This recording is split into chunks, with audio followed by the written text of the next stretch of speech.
Organisers of a massive school sports tournament are apparently powerless to ban hundreds of unimmunised students attending despite the measles outbreak. In little over a week, 11,500 intermediate students from more than 365 schools in New Zealand, Asia and the Pacific will descend on the Bay of Plenty for the AIMS Games, where they'll compete in 23 sports. Students with measles must stay away, and unimmunised students who have been exposed to measles are being asked not to attend either. But students who haven't had their vaccinations or don't know about their immunity is more of a grey area. AIMS tournament chair Henk Popping, who is also the principal of Tauranga's Otumoetai Intermediate, says since July they have been working closely with health officials to minimise the risk. This year, for the first time, we've asked all competitors and their families to give us medical information, so in case of an accident or sickness. So we actually know how many students are coming to the AIMS Games who are not immunised. How many is there? There are 800. 800 unimmunised? Or they don't know. So we're now going back to each school, and we know exactly which students are in the schools that aren't immunised who are unsure, and asking those schools to contact those families and make sure that they're safe. So, are you going to ban any unimmunised players, or what have you decided? The advice we've been given by the health authorities is that, and the advice that's on our website and through the letters is that students with measles are not allowed to attend the AIMS Games or anyone who's been in contact with measles. Students who are not immunised, we're saying to them that if they've been in contact with anyone with measles, they're not to come to the AIMS Games. The problem with that, though, isn't it, Hank, is that they might not know if they've been exposed to measles and they're unimmunised and at risk. That's correct. They are at risk, and that's why we're contacting every school to contact their parents and just alert them to that fact. In our case, for example, we've got 6 students who we know haven't been immunised. So we're contacting their families, talking about the risk and suggesting that they shouldn't be in places where there will be lots of other students. For example, the opening ceremony. So it sounds like you're basically leaving the ultimate decision about these students' participation up to the school. Would that be fair? If they are unimmunised?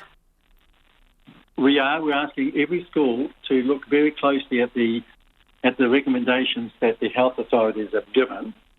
And so, as I said, we're saying to them that no one with measles or in contact with measles is allowed to come. And anyone who's not immunised, talk to the families and make sure they know the risk.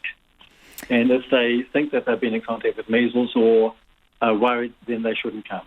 That still sort of leaves a lot of ifs and buts, really, doesn't it? So why not just call it and say, OK, to play in this tournament, you have to be immunised. We need to know you're immunised, or, sorry, you can't be here. Why not just do it that way?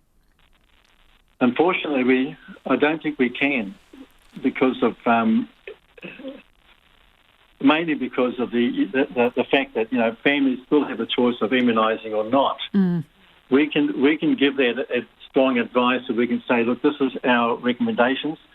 Your child's not immunised; they could be at risk. So you need to make sure you do something about it. So your hands are tied. You don't think that you're legally able to ban them? Is that the situation? I don't think we can. No. Would it be your preference to ban them if you could? I guess if we could, we would do that. Unfortunately, we don't think we can. And so we're giving the strongest advice to those families as we can through their schools, and asking the schools to make sure that they are contacting every one of their students who are in that position. I'm picking this leaves you in a pretty difficult position, does it? It does. But what we do know is that there are 100 schools coming from Auckland, for example. So we're paying particular attention to those schools from Auckland, particularly the areas that they're coming from, and working with the public health authorities in Auckland and also here. Are you going to have public health officials on the ground during the tournament? Yes, we are, and we're what we are doing, I'm just trying to find out what we have arranged with the public health authorities is to have medical people on the ground. We're also talking to all the medical centres and with schools. So if someone suddenly starts to show any signs of measles, we will quickly act with our medical authorities here and arrange for them to be seen quickly. So what happens if you do get cases while the tournament is on? What happens? Do you have to shut up shop or you must have a kind of emergency plan as such? We do.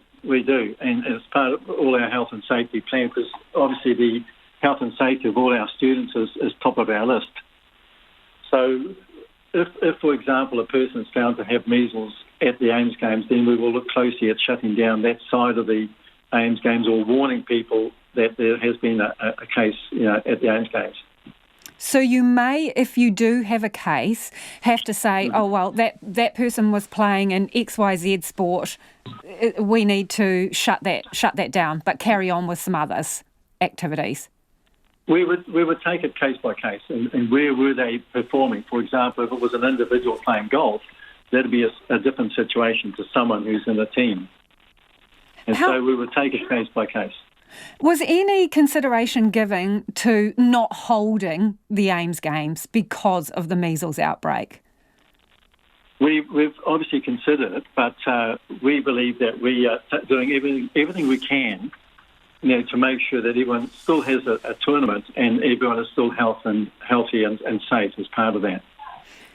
Have you required the same standard of the coaches and the referees and people who might be volunteers helping set things up, etc.? Have you required them all to produce evidence of immunisation? We haven't at this stage, not with the adults, but it's certainly something we're going to be following up on. Our first priority are the students, because they're the ones who are going to be in the closest proximity, but then we're looking at the volunteers and everyone else that's coming as well. I suppose there's also an unknown quantity here, which is the spectators. You have no control over them, do you? No, we don't. What? And again, so that's going to be a challenge as well. So what risks does that pose, and how can you possibly manage that? Well, it's going to be very difficult. The best we can do is go back to the schools and say, you need to make sure that all your processes are in place, that you're absolutely certain that whoever you are sending from your community is not going to put the rest of the AIMS Games at risk. Does any of this make you nervous, Henk? Well, it does. It does make us not so much nervous. It's just that it's a challenge that we have to face. As a trust to make sure the AIMS Games is a healthy and safe event that everyone can still enjoy, but that we minimise the risk for all those students, and adults who have not been immunised. And so that's Henk Popping, who is the chair of the AIMS Games, the